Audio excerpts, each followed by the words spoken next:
is no perfect lens.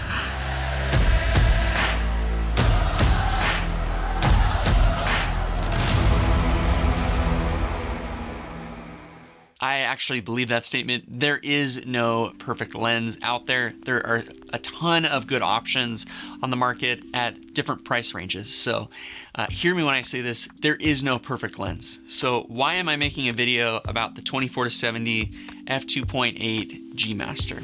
Well, if I can be totally honest and upfront, I don't always like making these types of gear review videos. As fun as they can be, it feels like a tad bit icky because I don't want to inadvertently contribute to consumerism and somehow inadvertently subtract from you focusing on becoming a better storyteller.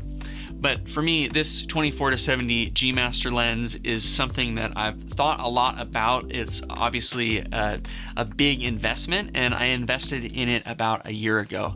And so I feel like I have a pretty good understanding of where this lens sits in the Sony ecosystem, the type of value it has for its price point, especially if you can find it used, and what the image quality is like. Now, I'm a documentary filmmaker, so my perspective is going to almost entirely be from the video side of things. I do use this lens for photography as a hobby, but that is very much secondary to my experience at using it, creating films and video content. So in this video, we're gonna do a 1-year review on this lens. I'm gonna share whether or not I think it was a good investment for myself, and then share my thoughts about whether or not I think it could be a good investment for you as well.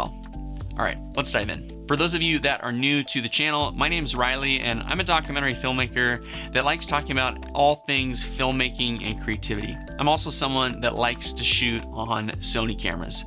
So if any of that interests you, be sure to subscribe and follow along. The 24-70 focal range with a combination of an f2.8 aperture has always been my lens of choice because of the types of projects I produce and the types of stories I like to tell.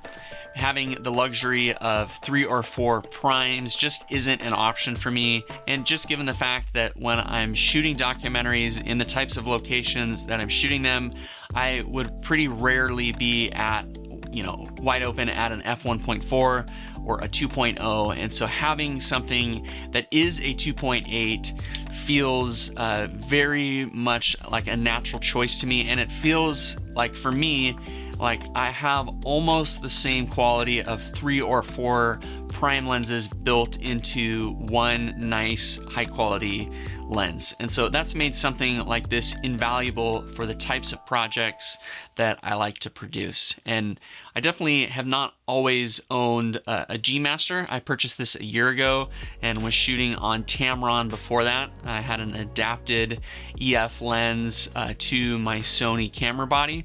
But when I purchased the A7S III a year ago, I really wanted to be able to rely on some of the autofocus features and take advantage of that side of that investment. And so purchasing a native E-mount lens made sense.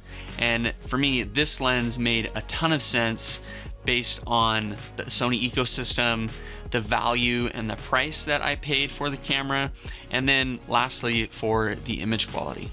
Let's first look at the Sony ecosystem. Now, I think that this is most evident in the fact that Sony chose not to include image stabilization in this G Master lens. Now, initially, when I noticed that my G Master lens didn't have image stabilization, I was confused for a couple of reasons. One, the footage just looked so dang stabilized on the projects that I had filmed with it that I couldn't really believe that the sensor stabilization was in fact as steady as it was. And two, I kind of felt like, why skimp out on that feature? It felt like Sony was just trying to increase its profit margins. And while there might be an element to that, I think what Sony has actually done has taken the space and the weight that a lens stabilizing motor system would have taken up into the lens, and they've actually added more glass and higher quality materials into the space of this lens. And so the optics on this lens, I feel like are definitely best in class when it comes to this focal range and this price point. Now, it is definitely a chunk of change that you're gonna spend investing on this lens. Right now, it costs over $2,000 new, but fortunately, since it has been out for almost 6 years, you can definitely find this lens used. And that's what I did and the reason why I ended up making the purchase. I found one at my local camera store here in Seattle. Shout out to Glazer's Camera. I was able to see that the lens was in really good quality, and I was able to buy it for a price that was pretty similar to the other third-party options out there. And so for me, I felt like paying a similar price to a third-party option, but being able to get Sony's flagship lineup was definitely worth that investment, knowing that it's gonna pair the best with Sony cameras moving forward. It's gonna have really good optics and it's gonna have really reliable autofocus. Made it an easy choice and definitely good value to go with. So my encouragement to you would be to look for a used lens. Clients are not going to know that you purchased something used, and if you have the ability to see it in person and see that it is in good quality, I don't think there's anything wrong with going with a used option over a new one. I think saving the money is always a good idea.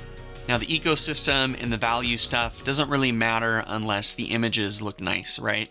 Well, fortunately, this lens has definitely exceeded my expectations. The colors seem rich and vibrant, the images seem sharp and crisp, and the lens maintains contrast even when you flare it or you put a Pro Mist filter on it.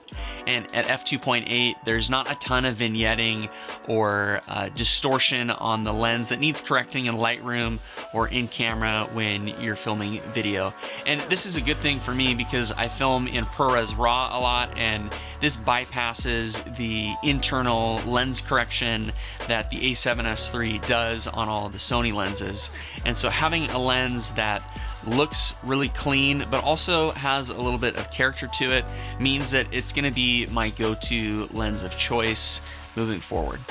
So heading into 2022, is the 24-70 G Master something that you should consider purchasing?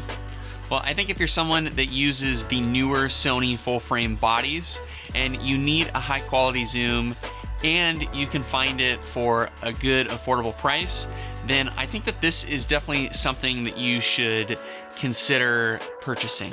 I don't think that this lens is twice as good as some of the third-party options, so I wouldn't pay twice as much money for it.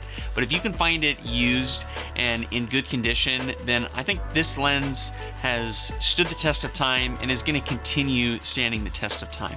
But I'm definitely glad that my wife gave me permission to buy it and even encouraged me to buy it as well. It's something that lives on my camera all the time. It's my all-time favorite lens, and I've already used it quite a bit over the past year and plan on using it in the years to come.